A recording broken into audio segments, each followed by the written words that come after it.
everybody. Right, so today I'm making pulled pork, and I know loads of people love pulled pork, and quite a lot of people don't know how to make it. Maybe you find it a bit intimidating, or you think it's going to be a lot more to it than there really is, but actually it's quite an easy thing to do, just takes time. So first tip, start early in the day. Got in here a nice big pork shoulder. Now you could use leg or any other part of meat, but pork shoulder I think is the most traditional for pulled pork. It's got a nice big bit of fat on top of it, and that bastes the meat as it cooks. One of the big important things about pulled pork is you want to keep your meat moist. So you want a container that has a lid. If you don't have one of these cast iron ones, you can use a ceramic one with a lid, or use a roasting tin and cover it in foil. Do not put the pulled pork in the oven with nothing covering it and then cook it on a low heat for hours and hours, because what you will end up with will be drier than a nun's. Will be very dry. So basically, important thing, keep it covered whilst it's cooking. What we're going to start with here, so you've got your pulled pork in there. All I've done with this, taking it out the wrapping and taking the string off of it, because you don't want to be doing that later on, it gets tricky. Next, you're going to cut up an onion. Now you want to dice the onion up quite small, because it's going to be mixed in with the pulled pork later, and it's nicer, I find, to have the little chunks of onion rather than big old chunks of onion. So first, cutting the end off your onion. Cut it in half. This is a trick that I learned for dicing up your onion quite small. Get all the bits off. Peel your outer skin off. And I always hope that this comes away easily, otherwise it gets tricky. There we go. Oh. I should be doing all my fast forwards today, but I just couldn't do all the different takes. So we're all going to try and do this in one take today. So here we go. Cut, if you want to come in closer, my darling, or I don't know if you can get closer than that. So little slices into your onion, like that. Now I'm hoping this is going to work today. Then hold your onion to the side, cut about 3, turn it on its end, cut another couple, turn it on its back as it was, and cut again. That takes you down to that bit of the onion, and you've got beautifully diced onion without all the faffing around and it slipping between your fingers and you're nearly cutting your fingertips off. So, same again, cutting little slices into the onion. I'm sorry if you can't see, but I've got to hold it still. I don't want to cut my own hands off. So here we go.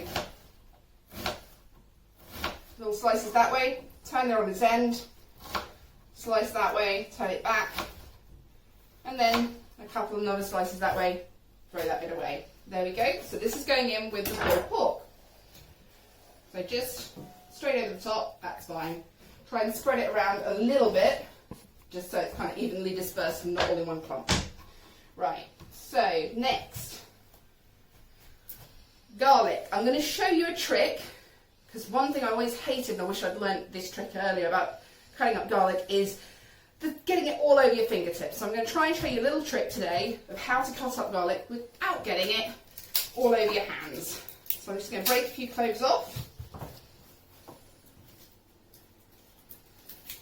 See if I can get one back here. I want a couple of, there we go, that'll do. Keep those over there. You want about 3 cloves of garlic. I would say that'd be enough. You can add more if you like. If you like it garlicky, add more. So, with the garlic, you've got your little pointy end, and then you've got the end that was attached to the bowl at the bottom. You're going to cut that end off, leave the pointy end. Any loose skin, peel that off first. Cut that end off, throw that away. Get your knife flat on top of your garlic. So the curved edge of your garlic is against the board and that edge is under the knife. Crush your garlic, like that. Holding the pointy end, gently slide the knife under the skin and your garlic comes out. And you don't have to touch it. so you won't have garlicky fingers for the next 6 hours. So just to show you again, cut that off, throw that away, garlic under the knife, crush it, and give it a good wiggle. Then slide the knife gently, gently under the skin and just flick it out and throw it away. There you go, so just hold on to that little pointy end whilst you're flicking it out with the knife. Last time, like that, crush it, hold your pointy end and flick it. Now you see, you didn't have to touch the garlic at all, and now you can just dice it up. You're just going to chop this quite roughly. It's already slightly crushed, so it should chop quite nicely. There we go. Try and get this. There we go. Right, that'll do. And then just put that in there with your pulled pork. There we go. Right, I'm going to set this board to one side now, and I'm going to show you how to make what is the most important part of pulled pork, and that is the sauce that it's going to cook in. Now, you can cook pulled pork as it is right now with a little bit of oil and a little bit of fluid or a little bit of vinegar, and just let it cook for a whole day until it falls apart and then add your sauce. I prefer to cook it in a sauce because it adds so much flavour to the meat. So this is my kind of recipe. I'm kind of throwing this together. I don't do measurements very well.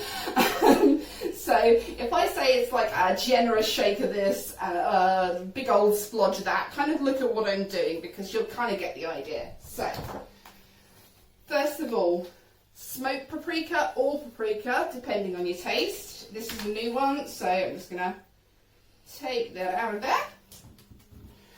I don't even bother trying to shake it through the tiny holes of the lid because you're going to use quite a lot. So you're going to give it a generous shake, which I'm going to say is going to amount to about 2.5 heaped tablespoons-ish. Next, garlic powder. Now, why am I adding more garlic? Why am I not adding garlic to that? Because I'm adding powders because you want this to be a thick sauce. If you add garlic puree, you're essentially thinning the sauce down. Same here with mustard powder. I'm adding powder to it for the same reason. I don't want to thin the sauce down. I want it to be really thick and hold its consistency. So, again, a generous shake of garlic powder, which is probably about a tablespoon and a half, somewhere around that, 2 heaped teaspoons, something like that. Again, a lot of this is to taste. So once you've finished adding all of this into here, you're going to taste your sauce and you're going to see if you like it. And if you don't like it, then try and add some other ingredients or try, start again. Right, that's a brand new mustard powder. So again, this I am going to use a spoon. So we're going to go 1 heaped teaspoon. That's quite heaped, but that's it. No more than that. It doesn't need it. So, next. Just thinking, sorry, no, this is going to go onto the pork, sorry. A little bit of white pepper on the pork. And a little bit of salt on the pork. I put it on the meat rather than into the sauce because it just, I don't know, actually, I don't know. I just do it that way. I just like it that way. There we go. Right, one thing I also like to add is a little bit of Chinese 5 spice because it kind of gives it a slight oriental sting, which is really nice. So, there we go, that's it. So again, this is probably about just a generous teaspoon. You don't need too much because it's quite a strong flavour. Okay, there's a lot that goes into this sauce. So next, so we're adding all our dry ingredients in here first because it just makes it easier to mix. So next, brown sugar. Again, this is going to be, if I can get it out of the bag, about 1.5 heaped tablespoons-ish. Again, do it to taste. You'll get the hang. You'll come up with your own recipe once you've done this a few times that you prefer to even to this. So, you know, just go to town with it and try everything out.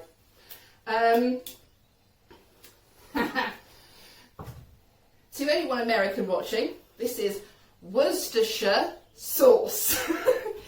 Even I have problems pronouncing this one, but that's what it is. Or Worcester sauce. Worcester sauce is so much easier to say. So we're going to start adding wet ingredients now.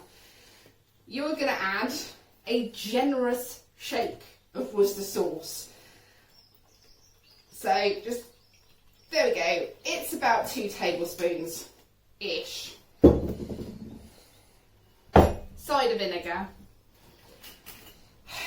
Again, I am not completely certain on my measurements, but you're adding about the same amount of cider vinegar as you are sunflower oil. So I'm going to say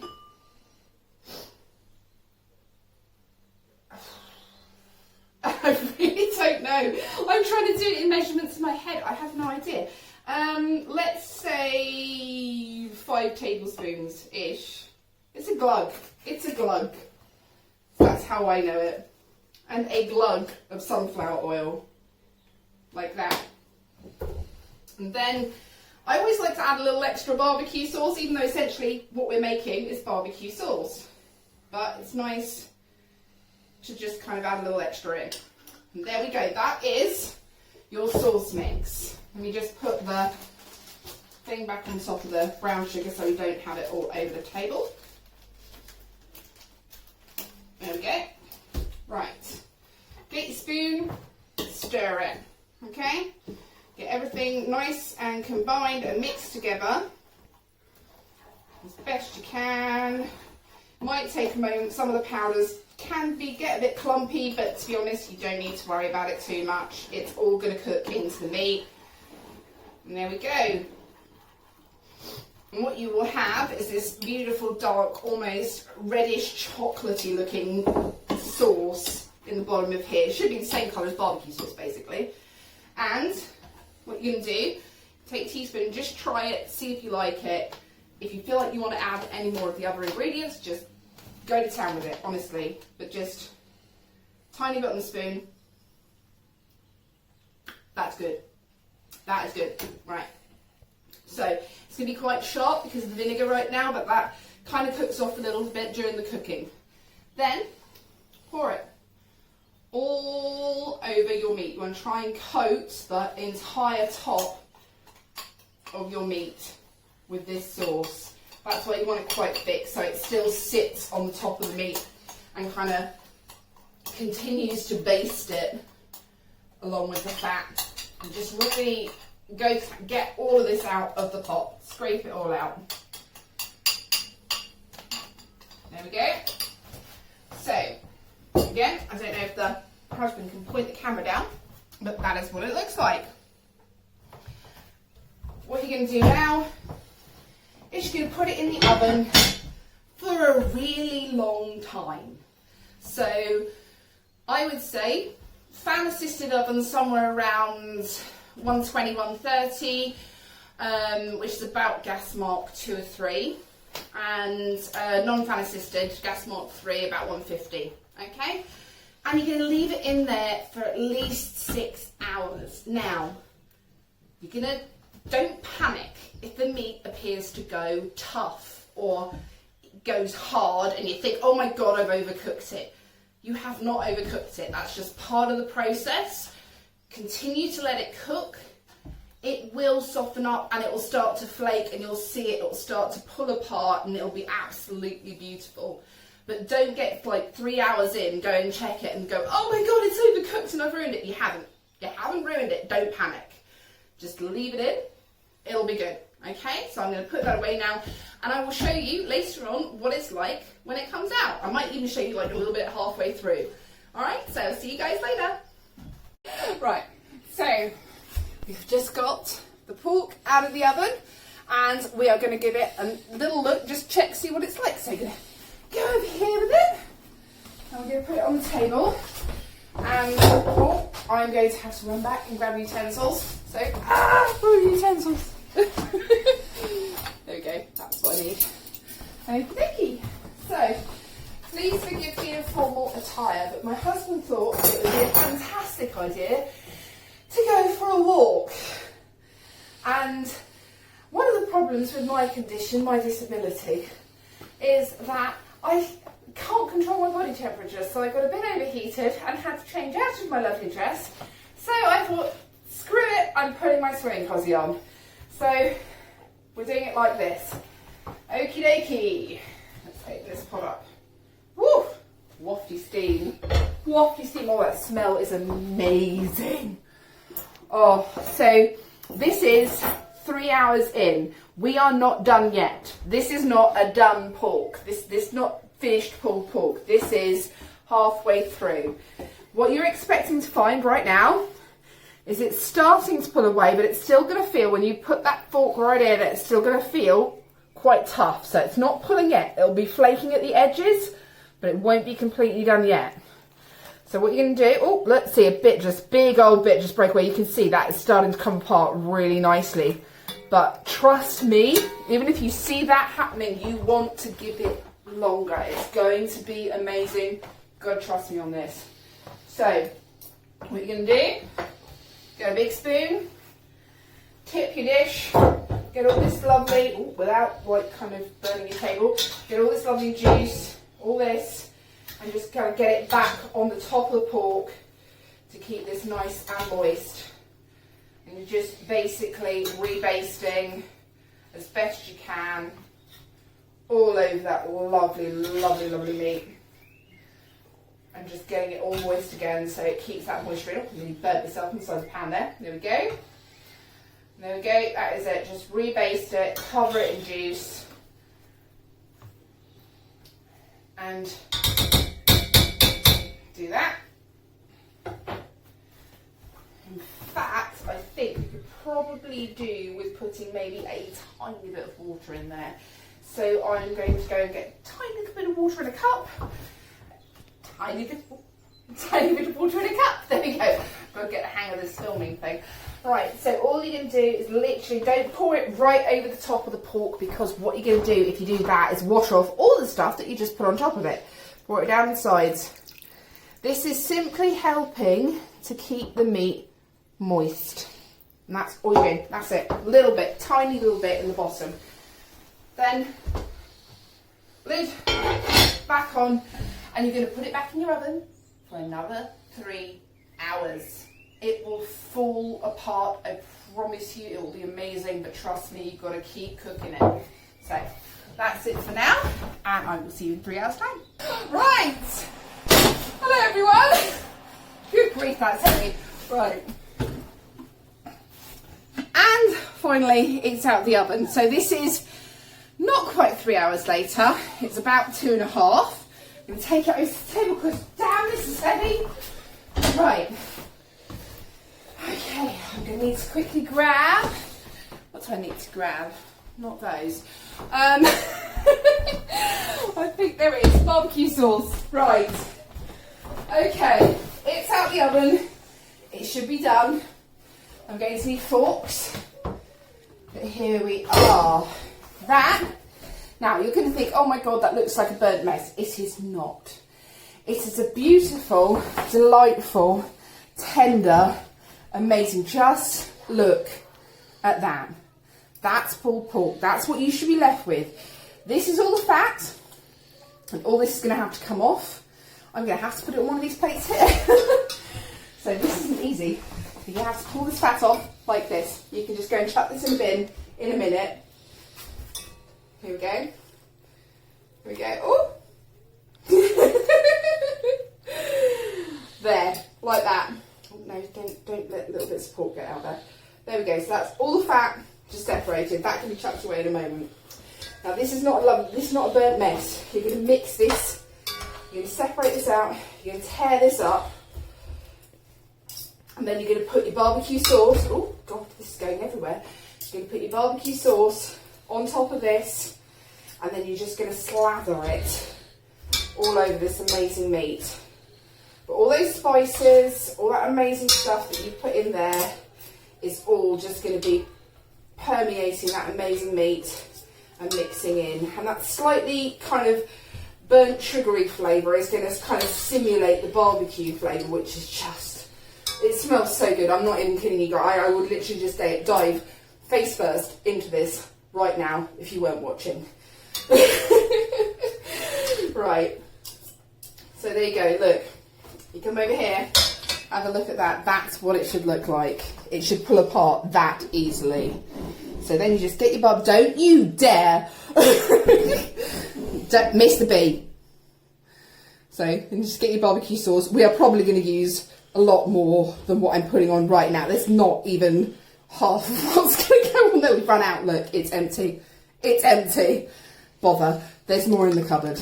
But you put your barbecue sauce on as much as you're going to want to eat, and you just cover it and just toss it like that. But there you go. That is what you should end up with. So there you go. That's how to make pulled pork. And that is it really. And I hope you enjoyed this tutorial. Serve it up with some corn on the cob, some buttery potatoes, pickles, oh, and the homemade mayonnaise that we made the other day. That is amazing. Garlic and chive mayo. And I believe there is a small guy trying to get through the cat flap. David. So I think this little man's